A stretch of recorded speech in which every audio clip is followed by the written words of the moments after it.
কুড়িগ্রামের খরা পরিস্থিতি নিয়ে কথা বলতে আমাদের সাথে যোগ দিচ্ছেন সহকর্মী রাজু মুস্তাফিজ। রাজু মুস্তাফিজ, এই সময় এখন খরার পরিস্থিতি কেমন দেখছেন আর এর প্রভাব কেমন পড়ছে কুড়িগ্রামের সাধারণ মানুষের জনজীবনে? পূর্বাভাস কি বলছে? ধন্যবাদ আপনাকে। আসলে কুড়িগ্রামের যে অবস্থাটা, কুড়িগ্রামে আছে টানা 10 দিন থেকে কুড়িগ্রামের খরা পরিস্থিতি চলছে এবং এই খরা পরিস্থিতির কারণে কুড়িগ্রামের যে আমন আবাদ, এই আবাদটা পিছিয়ে যাওয়ার সম্ভাবনা রয়েছে এবং কৃষকরা মহা দুশ্চিন্তায় পড়েছে যে তাদের এই খরার কারণে, যে বৃষ্টি না হওয়ার কারণে তাদের যে আবাদ, এই আবাদটা প্রায় নষ্ট হওয়ার সম্ভাবনা রয়েছে।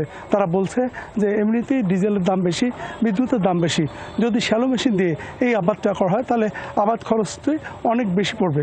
টানা 10 দিন থেকে আজকে এই অঞ্চলে এত তাপদাহ চলছে এবং খরা চলছে এবং এখানকার আশেপাশের যে জমিগুলো রয়েছে, এই জমিগুলো চৌচির হয়েছে, ফেটে গেছে এবং যে ধান যারা লাগিয়েছিল এই ধানগুলো নষ্ট হওয়ার উপক্রম হয়েছে।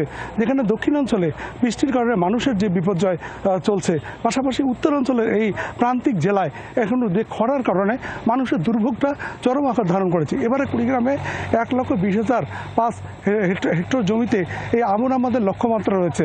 আপনি নিশ্চয়ই জানেন যে এই আসলে আমন আবাদটি অনেকটা প্রকৃতি এবং বৃষ্টি নির্ভর এবং বৃষ্টির কারণেই এই আবাদটি হয়ে থাকে এবং এই সময় মানুষ শ্যালো মেশিনটি কম ব্যবহার করে। কিন্তু এবারের যে অবস্থাটা, এবার টানা এই যে খরার কারণে আবাদ অনেক পিছিয়ে যাচ্ছে। আজ প্রায় 1 মাস আগে যে বীজতলাগুলো করেছিল এবং যেই চারাগুলো বড় হয়েছে, কৃষকরা তারা তাদের জমিতে লাগাতে পারছে না পানির অভাবে। আমি কুড়িগ্রামের কাঁঠালবাড়ি, বেলগাছা, ছিনাই, আরাজি, পলাশবাড়ি সহ বিভিন্ন গ্রাম ঘুরে দেখেছি এবং দেখেছি মাঠগুলো, ফসলের ক্ষেতগুলো চৌচির হয়ে ফেটে গেছে।